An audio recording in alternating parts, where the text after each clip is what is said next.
আসসালামু আলাইকুম সুপ্রিয় বন্ধুরা, দেখেন বন্যার পানির সাথে সাথে আমাদের দেশে রাসেল ভাইপার ঢুকে পড়েছে এবং নদীর পানির স্রোতের সাথে যখন আসতেছিল বেশি বেশি, তখন দুটি কুকুর সে রাসেল ভাইপারকে ধাওয়া করে এবং তাদের সাথে কুকুরদের সাথে রাসেল ভাইপারের তুমুল লড়াই হয়।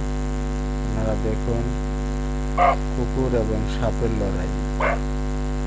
আপনারা তো সাপ বেজির লড়াই দেখেছেন, কিন্তু কুকুর এবং সাপের লড়াই দেখেন নাই।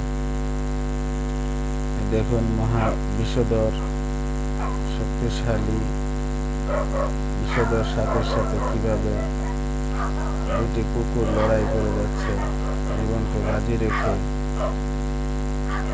দুটি কুকুর এই রাসেল ভাইপারের সাথে কিভাবে লড়াই করে যাচ্ছে।